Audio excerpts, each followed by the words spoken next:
Hey, I'm Patrick Ansipink with Quest Software. Welcome to today's Tech Talk. It's about advanced hypothesis-based threat hunting with Microsoft Azure Solutions. And before we dive in, let's cover some housekeeping first. This is being recorded and it will be available on quest.com shortly afterwards. So that's how you can access what we're going to talk and present about today. And we ask you to please use the chat function to ask any questions. We'll get them answered throughout the presentation best we can. As time allows, we'll also take questions at the end, but that's again dependent on time. And on the chat, you'll see two of my colleagues from Quest, cybersecurity experts. They'll be in the background to help answer questions or forward them on to our speaker. And it's Fuad Hamdi and Jason Morano. So if you see those names, they're my colleagues from Quest. And let's turn it over to our featured presenter, Mike Jankowski-Lorek. He's a cybersecurity and expert director at Secure. And take it away, Dr. Mike. Thank you very much for this warm welcome, and I also encourage everyone to ask the questions throughout this presentation. I will be trying to address those questions right away, sometimes maybe reverting some steps, which I will be doing in my live demos. But as well, after the presentation, I hope that I will save some time for you to also have the discussion and the questions afterwards. So without further delay, one more time, welcome. My name is Mike Jankowski-Lorek. Very nice pronunciation. Thank you very much for this, Patrick. And I'm Director of Consulting, Cybersecurity Expert, Pen Tester, lots of things, but also a trainer. And I really enjoy sharing the knowledge with everyone. So this is also why I'm here today. And I'm performing this not only on the tech, but as well on the RSA. For example, the next one is in May. And together with Paula Januszkiewicz, who you see here as well on the screen a lot from the Techrama or, for example, Black Hat, we are presenting around the world of those. So if you would like to get to know us better, or you can, for example, download as well this presentation.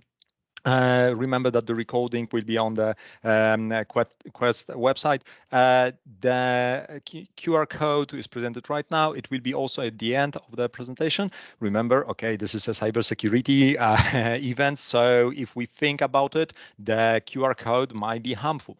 Okay, QR code by itself is not harmful. Never will be harmful. At least there are no attacks yet on the QR codes, but they are leading to some pages. And if you are not updating your solution, if you are not protecting well the endpoints, if you are not protecting well the browsers, then it might be possible to attack you through this. But remember as well that if you type the same URL, it means that you also go to the same resource. So if it's possible to redirect you to the resource that can harm you through the QR code, the same is for the browser if you type it in. So whatever, choose which one you want. Do you want to scan it or you want to retype it if you want to get this presentation? A little bit of background what we do. We do lots of consulting services. I'm responsible for the whole team about the consulting. We do the penetration testing. We do the configuration audits. And what is the most important, we perform the emergency response services, which is the fact post-mortem analysis usually, or when something happens bad in the organization. We are supporting organizations in amending what was wrong or to stop the attackers in reality.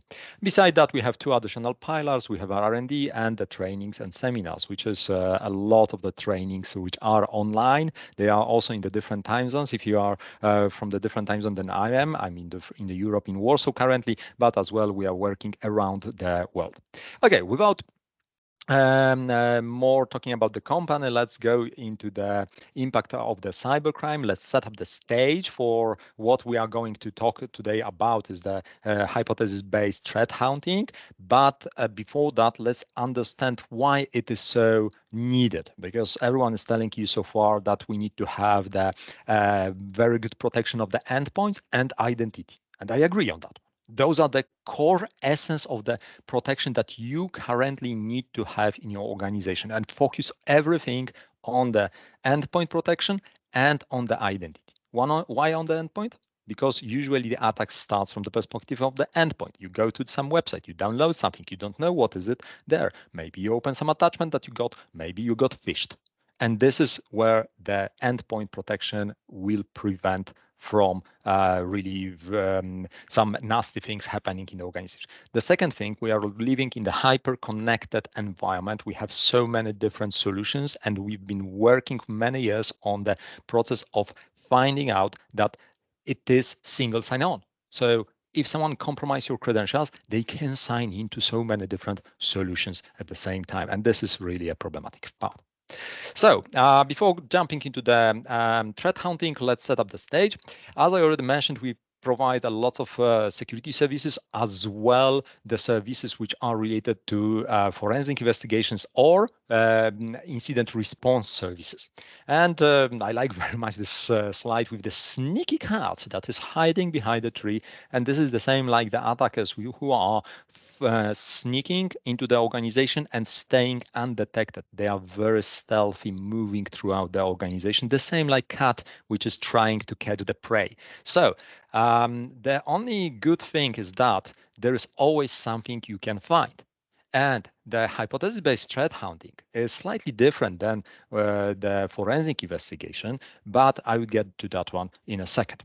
First of all, let's get some statistics. I always like to have some statistics in the beginning so that you understand the necessity of those topics and why it is so important topic. 43% of all cyber attacks are aimed at the small and, to be honest, small and medium businesses, depending on how you define the small and medium, because every country is defining it differently. But it's also interesting that 95% are financially motivated.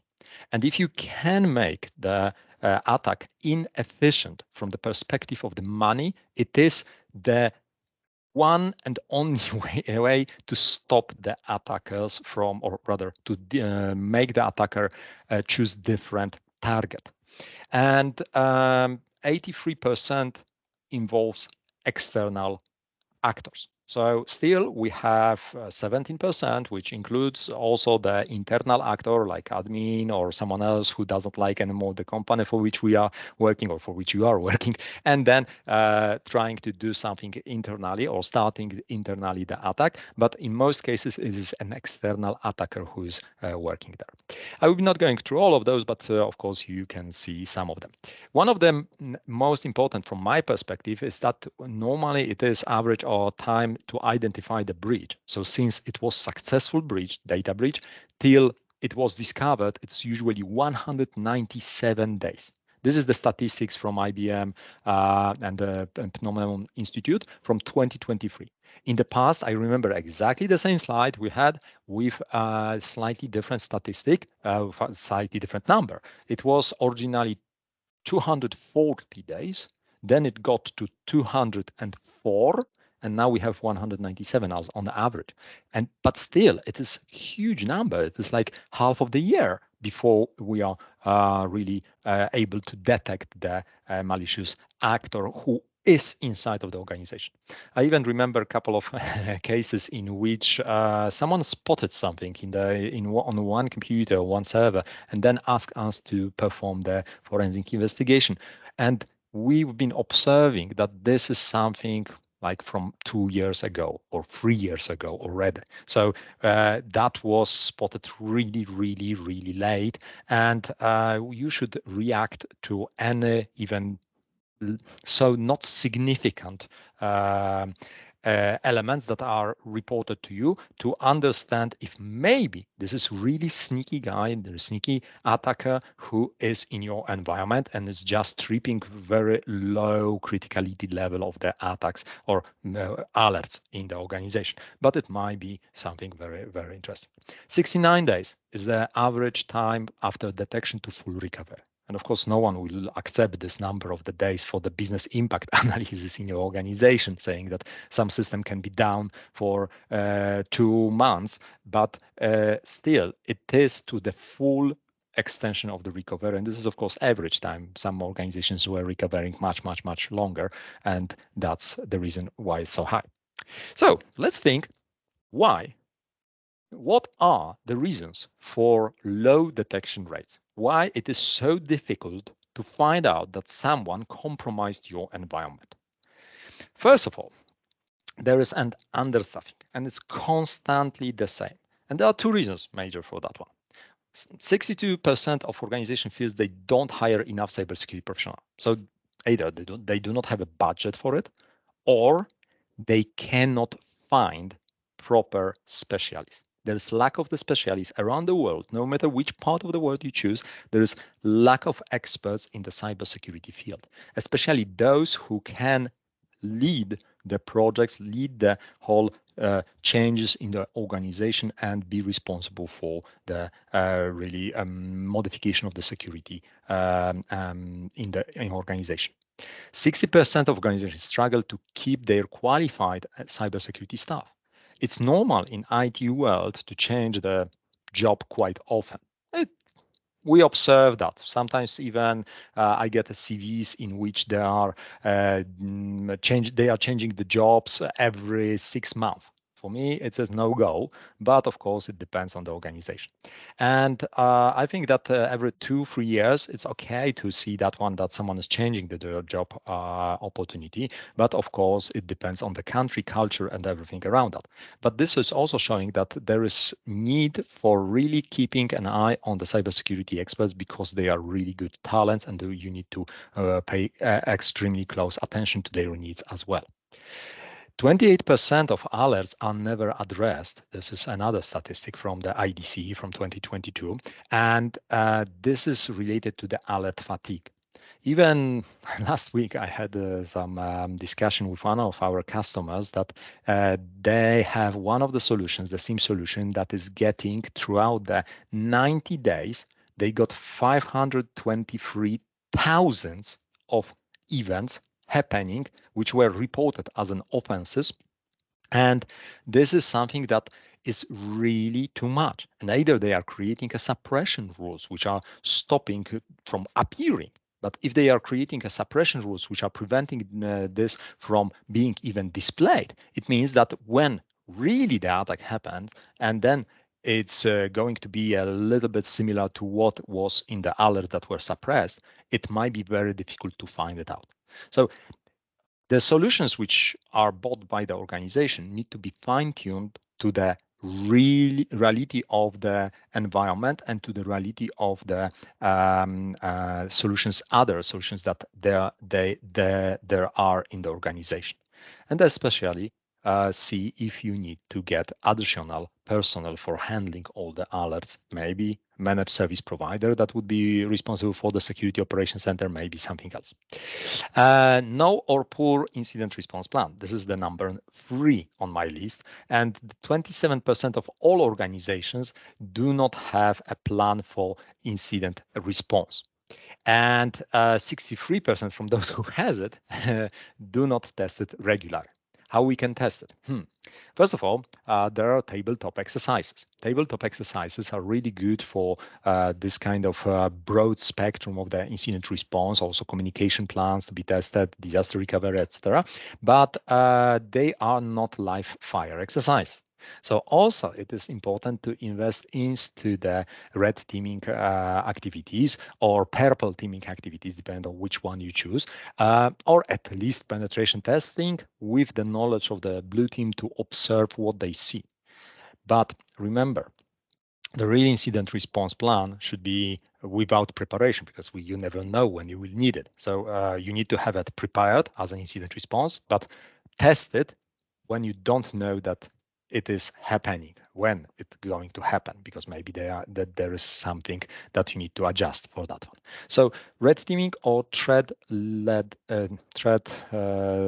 landscape penetration testing opportunities, especially that DORA and NIS2 is providing information for that TLPT is necessary. So if someone is in Europe, you will get, or European Union, let's say in this way, and related to the financial institutions, then you will be also addressing TLPT in the future, or a TIBER EU as a directive, which is also including this kind of activities to be tested, and also testing the incident response plan there. Okay, so number 4 on my list is cutting on the cybersecurity. and on the budget of the cybersecurity. So 52% of organization reports sacrificing cybersecurity for speed to market. This is especially important for the retailers. And from time to time, it happens, like some of you might have heard about the last week problem with the one of the biggest retailers in Europe and the business email compromise problem that they had as an attacker who successfully performed some attacks. And this is something that I like to emphasize, that there were very known words of the former FBI director who was mentioning that there are organizations who has been hacked, and those who didn't know that they don't know that they have been hacked in the previous years. But of course, it is you can extrapolate from that one to the need to understand that there are companies who has a budget before the incident and after incident. So you need to understand that the cybersecurity team need to be aligned with the business, and when the business is thriving and you get more of the business, then you need to get also more on the cybersecurity, because you will be on the target of the attackers more often. 79% of the security teams report it's challenging to constantly monitor for vulnerabilities. Why I'm saying here about vulnerabilities? This is very easy to answer, because vulnerabilities are used by the attackers. That's obvious. Yeah?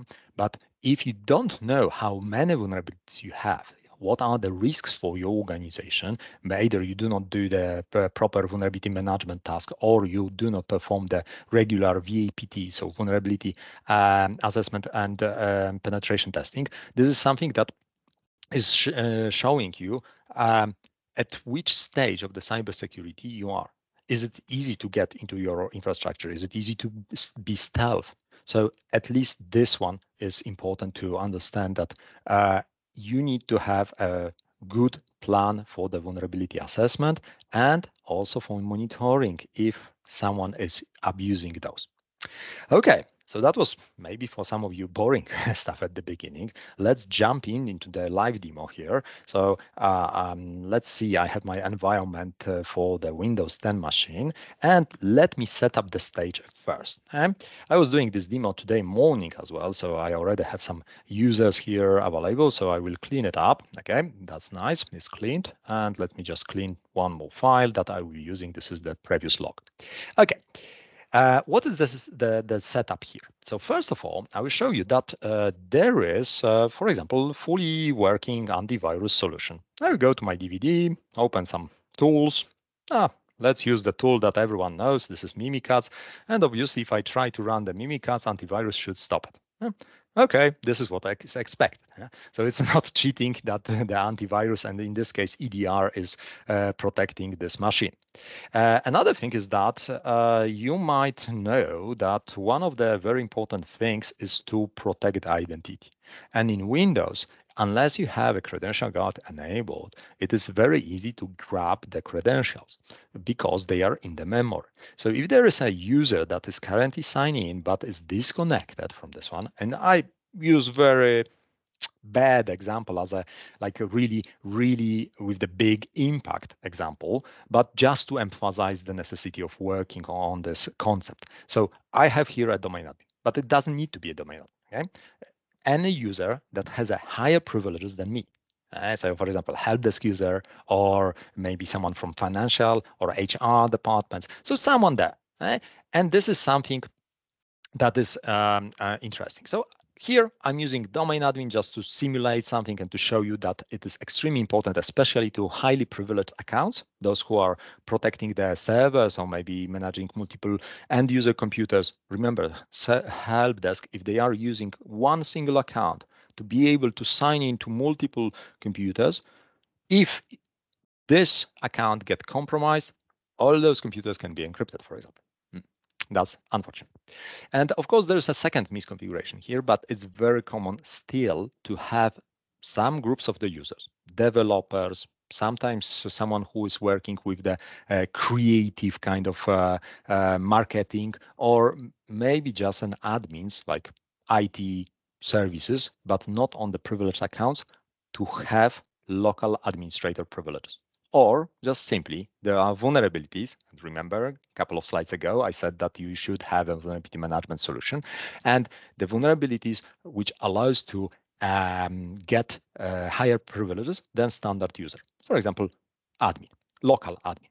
So James Bond is a local administrator. This is the necessary privilege which we need to have. And here we have someone which privileges we want to steal. Okay, and as you know, I couldn't use Mimica, so I cannot use the pass the hash attack. Okay, everyone knows about pass the hash attack and similar. I can show you that also on the Elsa's part, normally I could create a dump. And here, just trying to create it, boom, nothing happens because EDR is stopping it. Okay, now let's think what we can do with that, because obviously I was showing you something that I'm able to hack. And in the background, you see already the task scheduler. This is exactly what I'm going to do. So first of all, let me show you that even if I start the CMD as an admin, as a James Bond, who is a local admin, who am I? I don't know why it didn't type. So I'm here, local built-in administrator, but I do not have on the domain level any kind of privileges. Okay, so I will create a script. This is just a script, CMD, with a couple of commands here in it. And I will use, let's say, B or Q. Oh, Q is better because this is Q. Threat hunting, 14 today quest. Okay, and here Q as well. If I show you this command, can I use this command as a local administrator? Without /domain, yes, but with the /domain, only the domain admins can do that. So if I click enter, sorry, I do not have access because I'm not a domain admin. Right? Okay, not only domain admins, but let's assume it, the simplicity in this case. So it is not executing correctly. But you already know that there is in the task manager, there is another user sign in. And this user, which is admin in this case, would be possible for me to perform this action because he's a domain admin. Okay? It can be any other action that is possible by this user. So what can I do? This same script, which I have here, I will execute, but through the basic task in the task scheduler. And I will say this is 14Q, like this. Next, daily, next, choosing the program, scripts, next. This is the script which I showed you. I need to close it, by the way, because otherwise I will not save the changes in it. The user that I would try to do is there. So let me check if the user exists before I execute this command. So net user, and it was, I've forgotten. There's hack me, this one. So I'm checking if this user exists. So I'm not cheating. This is the proof that I'm not cheating. User could not be found. Okay, so far this user does not exist. That's good. Now, because I created the basic task, and now I want to open the properties. And as you know, as James Bond here, I cannot use this privilege to create because I tried one command, one of the first commands to execute this, and it was failing. Of course, if I choose this one, it's starting whenever I'm logged in or not, and it will ask me for the password. So if I click OK, it will ask me for the password to save it in the registry. But this one does not ask me for the password. I can click OK, and it's there. Just I cannot run these commands as James Bond. But admin or any domain admin even, so I can choose entire directory. And to be honest, I don't need to wait until this user is present at the same moment on my computer. I can just simply say that, okay, entire directory, change. Anyone who is a domain admin is good, a target for me, domain admin, boom. And run with the highest privileges, so nicely to have, plus the triggers. I would not keep it as a daily at 8:16 a.m. I think this is Pacific time, US. Then I would change it to the new one, which would be when the user is signing in at logon. Okay. Still, it would require me to wait for someone to do it. Okay. But in this configuration, if I click OK, I can do manual run. And because this user, the domain admin, any domain admin, is currently available on my computer and sign in and just forgotten to sign out from this computer, I can run it. It's running. Let's see. Ready. Okay. Let's see the log. Log file is very simple. It's telling current time. It's telling who was the context of execution. And as you can see, completed successfully. Oops. Let's see if this user is existing. Beautifully created right now. So previously, the same command, this command, was giving here that the user doesn't exist. Right now, it exists because I executed the script in the context of another user. Long story short, without using single hacking tool, without using anything suspicious from the perspective of the attack, we fully loaded updates, we fully loaded antivirus EDR solution, which was preventing standard approach.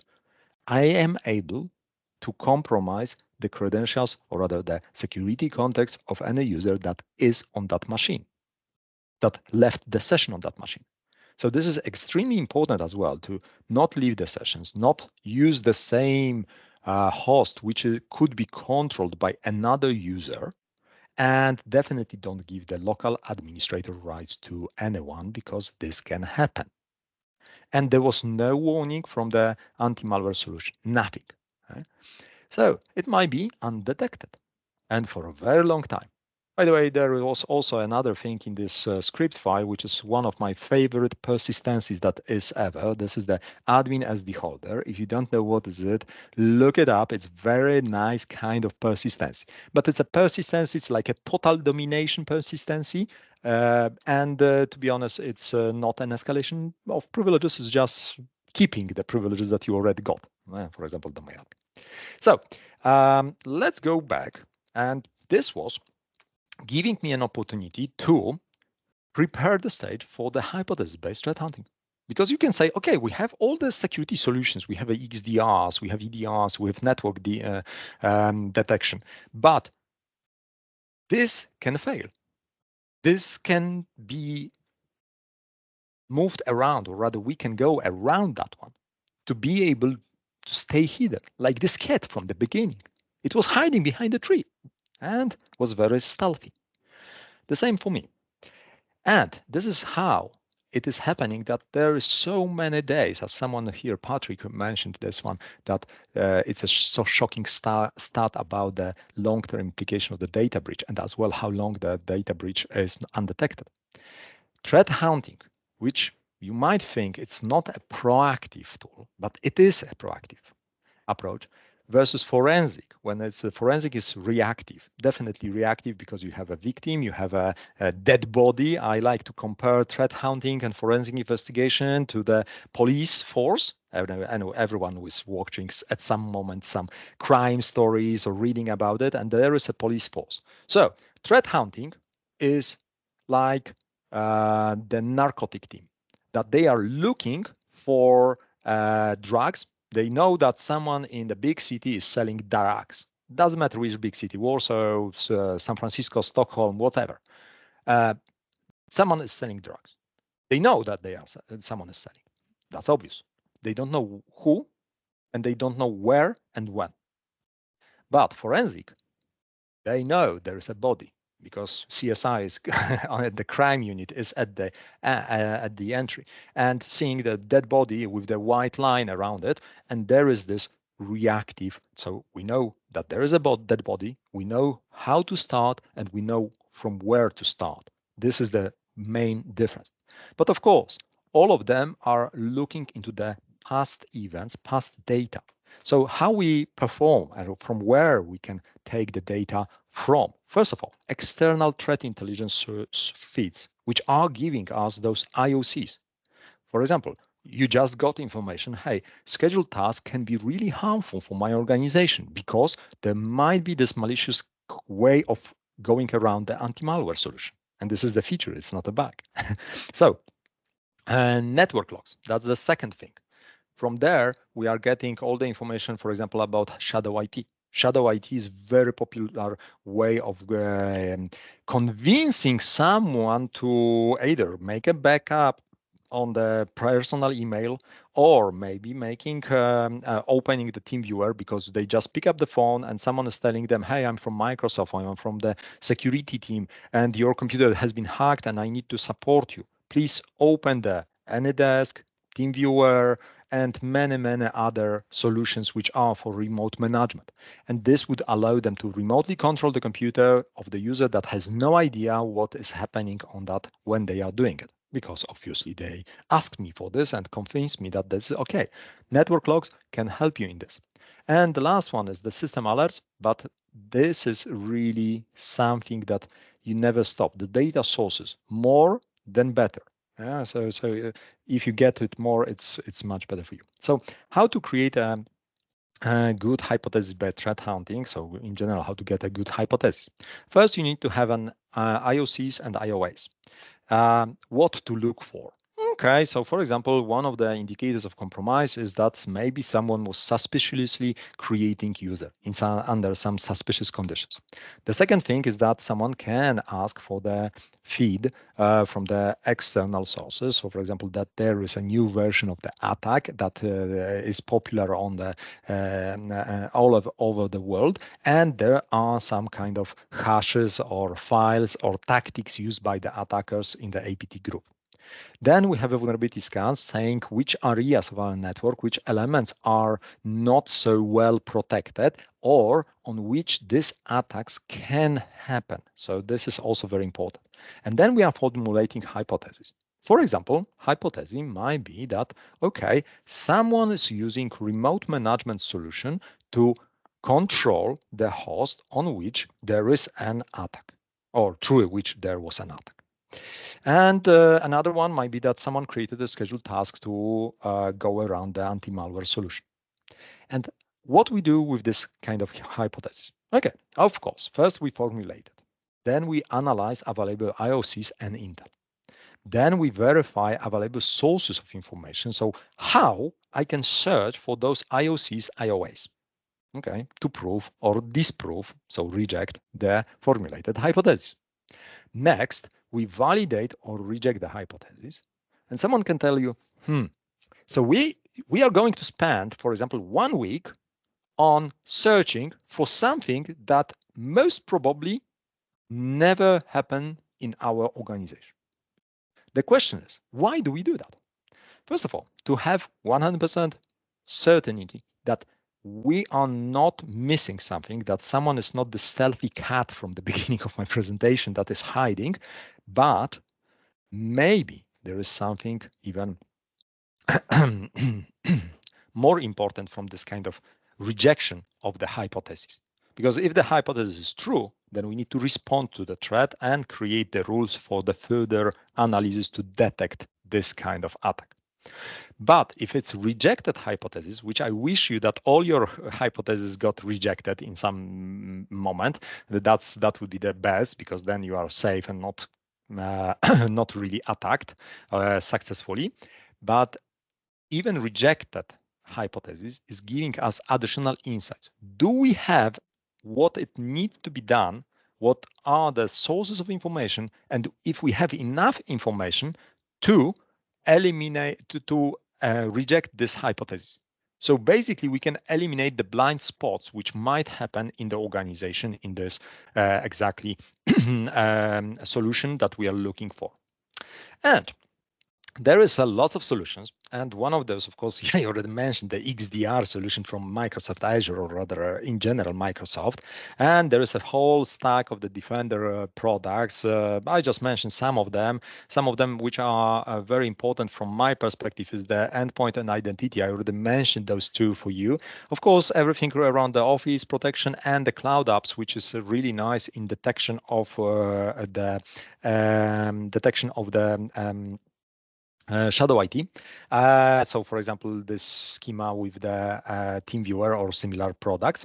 So how to analyze in general those correlated data sources from different possible solutions, because of course those the XDR right now, you know that it's combined together and everything in the security portal of Microsoft is visible from the beginning. I will show you in a second the demo on that one.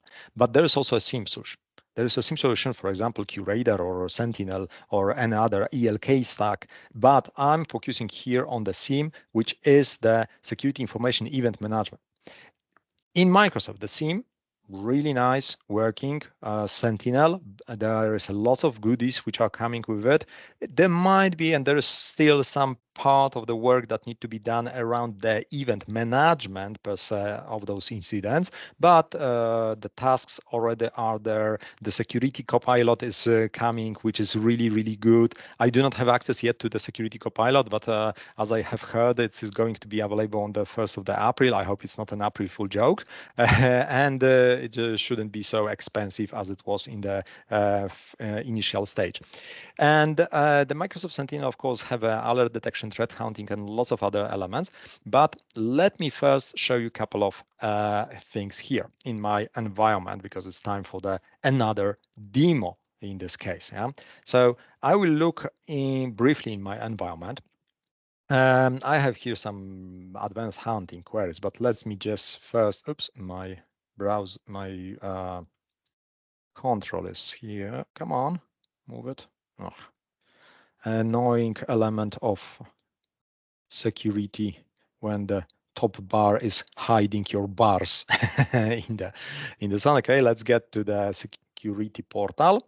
And in the security portal, you will see all the information together aggregated, and I hope it will be displayed really nicely. Okay, coming there.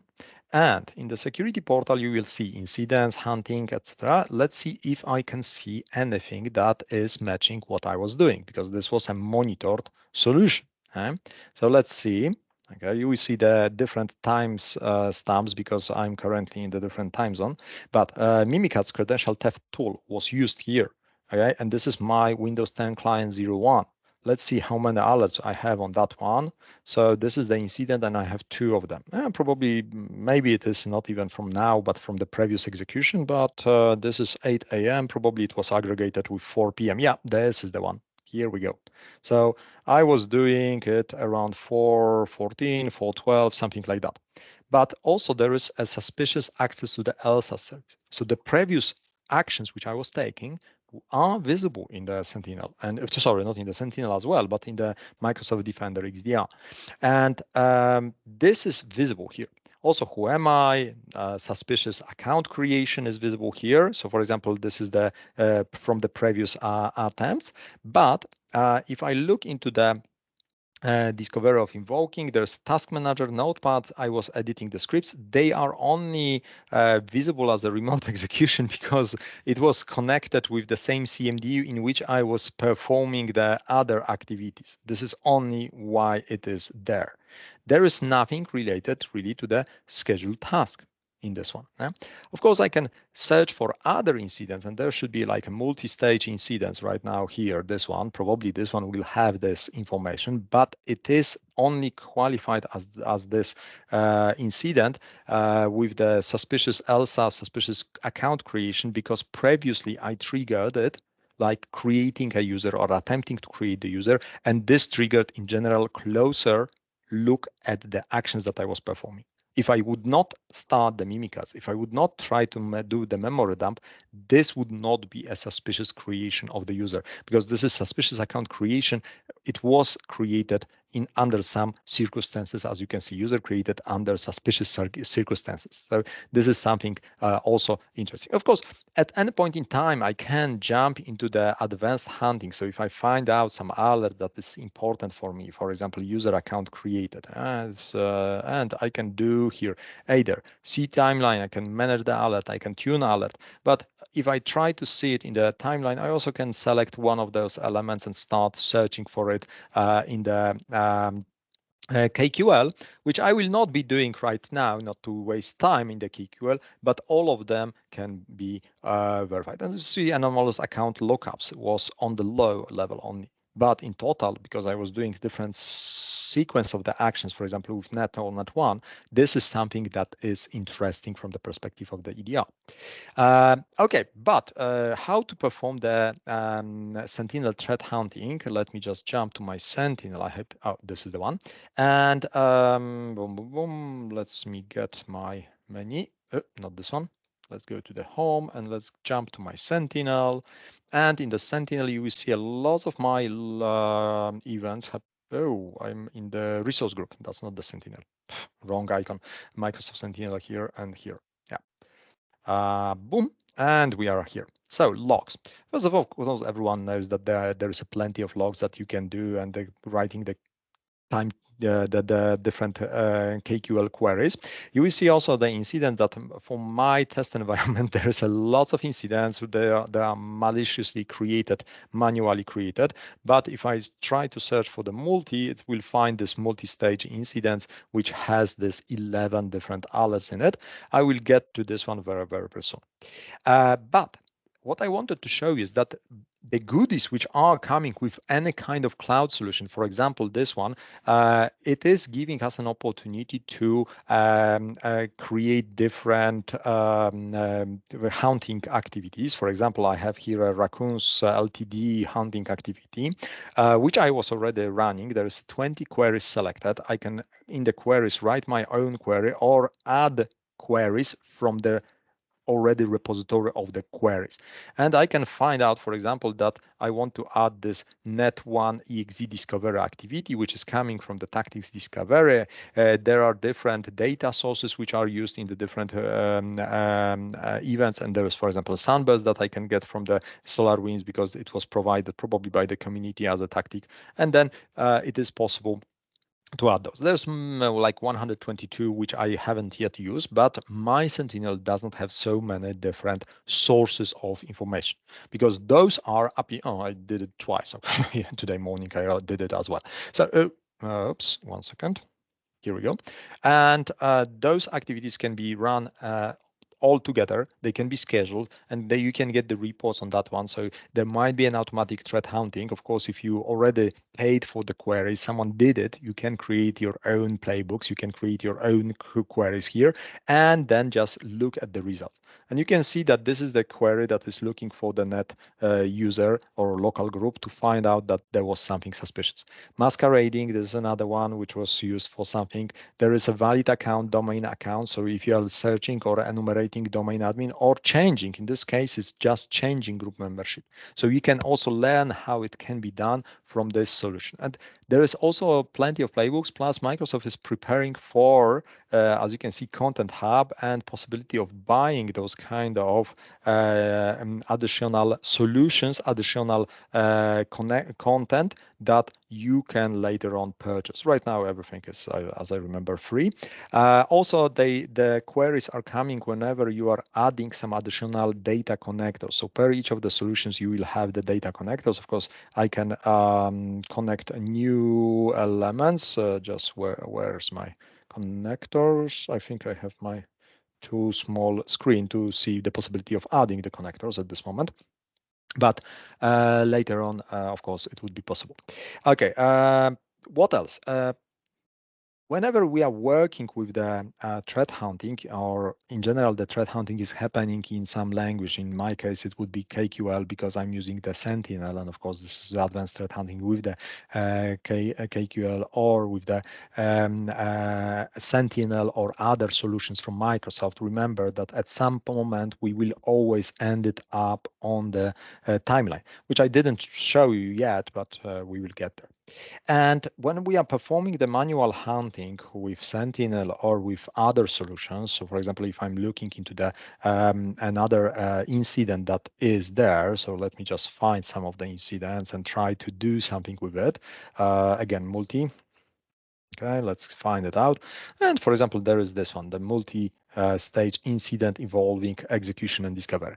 It was done on some Windows machines. So this is not even my newest one. Let's see this one. This is Defender XDR, James Bond. Yeah, this one looks like this is the one that I'm looking for because you see there are the entities, try hack me, sorry, the threat hunting, the try hack me, view full details, or I can run some actions.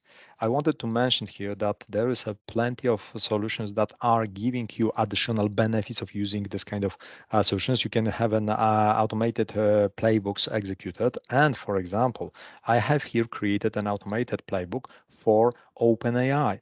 because the next thing which I will show is about the running those kind of playbooks or using security copilot, which is also the Gen AI, which is generating content for us.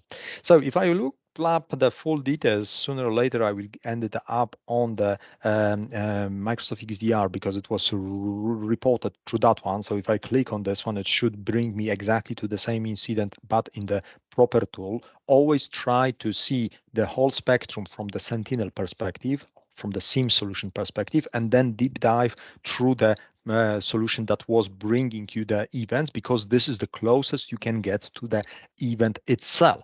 And I will find out that there are some activities performed here which are interesting, but in the overall I will find out that there is this tool, or there is the user, or there is this computer. In my case, this is this computer which got isolated. That's not good because I have another rule which is running automatically. I have power automation in my system because someone was asking me also about this on one of my trainings. So if I go to the device details, I will find out that this device is high value, it was isolated, and I can of course start looking into this device or looking into the time. Let me just timeline. I can jump from here, blah, blah. No, let me just jump to the device, open device page.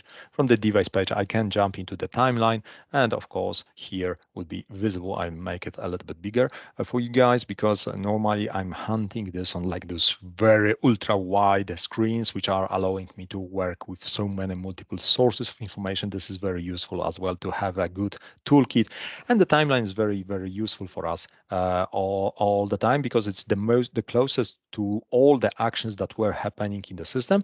And you will find out that there is this dot, which is the credential tool tool which was used, but also you will find out that somewhere here I will find not the mimikatz, because that's the anomaly. There is account lookup, CMD, discovery, invoking net. But also for me, it's important that at some moment I will find not marked, to be honest, CMD previously group, discovery, net group, looking for it.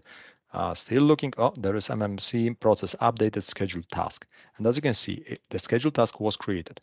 This is marked as a tactic, but it's not part of the incident or any alert. So I can either take some task that was there, or I can use it to create, or I can create a new one and it will not be detected as a malicious one. Yeah? See, created process and it's performed user account discovery and then probably modified something or executed that it was created later on. Well, I could analyze it and take some time in knowing when it was executed as a process. Let me find out a little bit up. Just launch it and notepad. No, this is the already afterwards. Okay, so somewhere there would be that I created, new group added suspiciously. And so this someone added this group and it was marked as a suspicious, but it is persistency and nothing around that one. Yeah?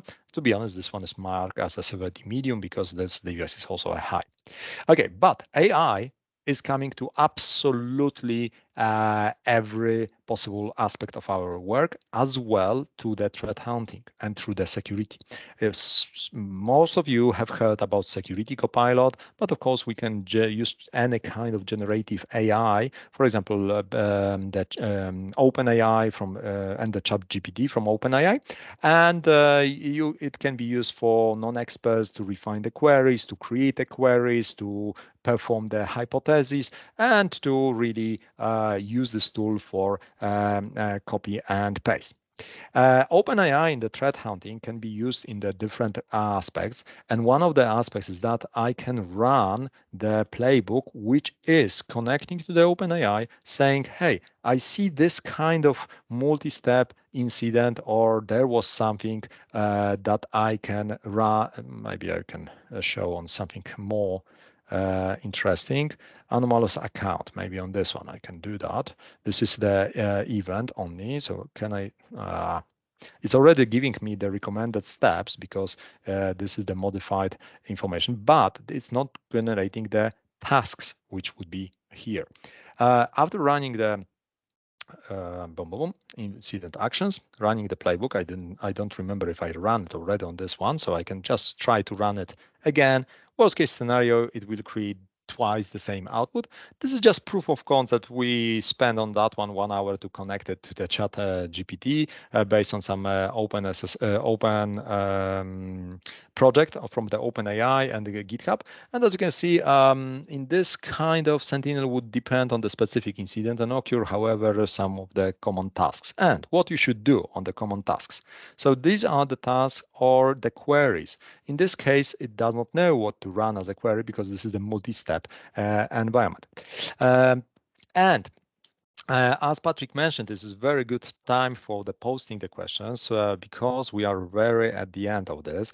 You will be able to also see some of the statistics from the slides that I was not focusing on too much, but remember that from the summary perspective, it is very important to understand that any tool, not only Sentinel, not only the Microsoft Defender XDR or any other, but literally any tool that is giving you a source of information can be used as a source of information for the threat hunting. And don't think that the failure on proving some hypothesis is a failure. This is very important because it's giving you knowledge about your infrastructure, about the sources of the information, and about the possibilities of elimination of the blind spots. So, as a summary, invest in toolset, EDRs, XDRs, whatever is current name, SIEM solution, nice to have. CASB and Security Operations Center companies should invest in this one, either in-house or as a security managed service provider. Develop internal skills and teams, even if you are offloading the security operations center to the outside company. It is nice to have the internal team who can perform some actions inside and understand what the external team is saying. Align business development and security so they go together, not that one is dragging another or that the cybersecurity is left alone, not financed properly, and not knowing why and what the business is doing. Then perform regular threat hunting activities because it's giving you lots of insights, lots of benefits on the different levels. And also it's a great way of testing your knowledge as a team and getting more knowledge at every hypothesis that is evaluated to know how to use the tools, to understand the connection between the tools, etc., etc.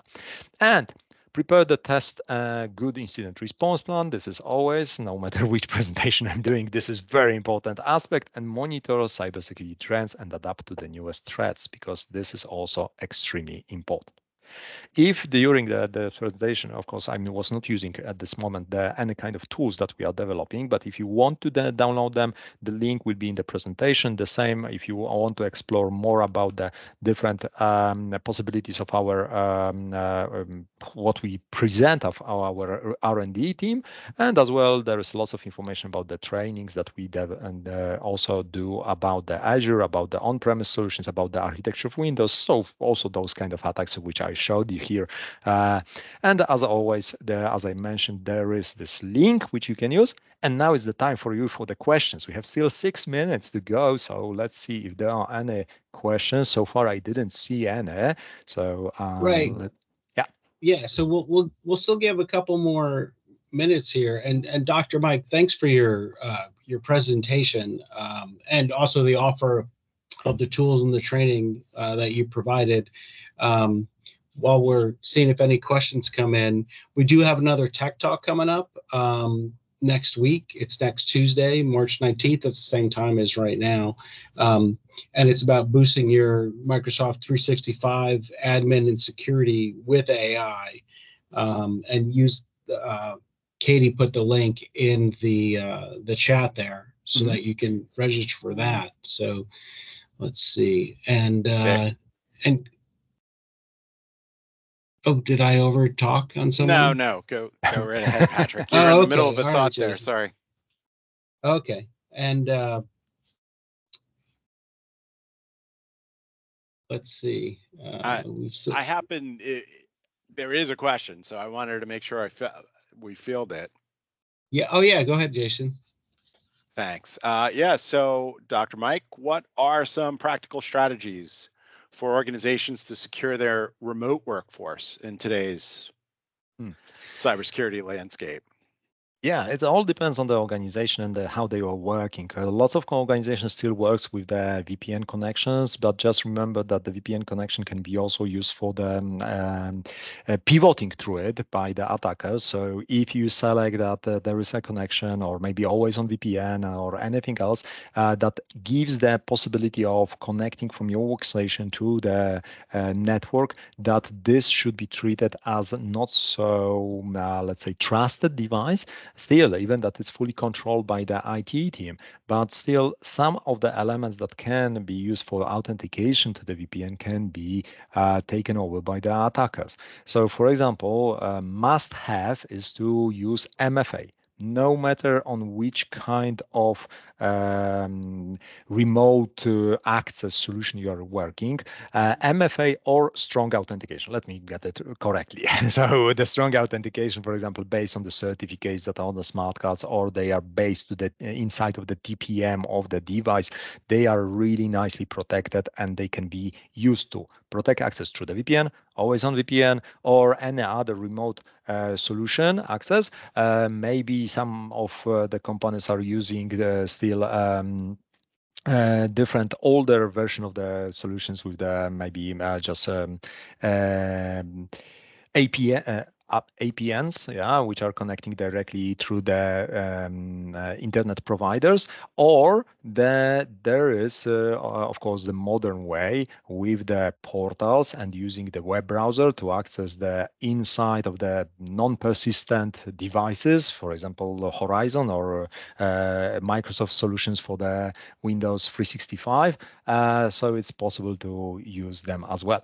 So there is broad spectrum of it, but just remember about protecting the authentication process of them.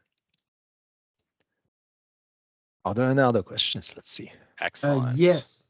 Go ahead, Fouad. Yeah, I was wondering, how does the scale and complexity of an IT infrastructure impact your threat hunting process? Yeah, it's more complex, more fun, I would say. But also it is much more difficult to keep up with all the data sources, and to you need to really pay close attention to finding out if there are no possibilities that maybe some of the users are not monitored. Let me get the example of this team viewer, for example, that can be used there. If you are monitoring for the approach that CASB or any other solution is, or reverse proxy or proxies, looking into the outgoing traffic to those servers, which are well known, then it is only protecting when someone is inside of the organization. If you're using VPN to tunnel and there is a split tunneling, so going to the internet from outside is just giving the connection directly, not going through the in-house on-premise solutions, so it's not monitored really, then you will not get all the events throughout the all time from those computers, for example, those machines. So you need to get a grasp on all possible variations or all different solutions that you have, and to understand if you can reject the hypothesis, if there are no other cases in which you would not be able, because there are blind spots, but like not 100% blind. There is like, just in this case, when you are outside of the organization, for example, you are blind, but inside you get the events, so you think you can reject the hypothesis because there's no IOCs, no IOAs, but it might not be true. So complexity means more fun, but also it's increasing the complexity of the threat hunting. And remember, threat hunting need to be very well prepared, then it is successful. Thank you. Okay. It's 5 p.m. my local time. So any other questions, guys? Yeah, do you guys see any other questions? Or should we wrap up? Nope, no more. Okay, yeah, well, thanks to everyone who's joined. Almost everyone stayed on through the entire session here.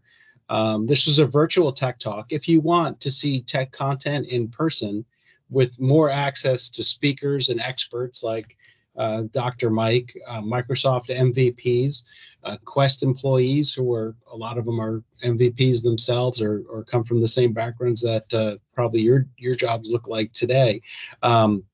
And that opportunity to network with your peers. We're doing Tech 2024 in person in Dallas. This is the North American event, October 1st through 2nd. I've been to the last 2 tech events in Atlanta, and they've been incredible. And I'm sure if you talk to anyone who's attended, they'll tell you the same thing. The link is in the chat there about what that looks like. And you can register right now. It's not that far away. I'm surprised how quickly it's coming up. I think that's it. And again, Dr. Mike, thanks for a great presentation. And thanks, man, the Dr. demos Mike. were great. That's a leap of faith to be able to do those, live as well. So really appreciate it, and all the insight behind them to give all the context and setup for them. So I think with that, we're a wrap for today. Thank you very much. It was a pleasure.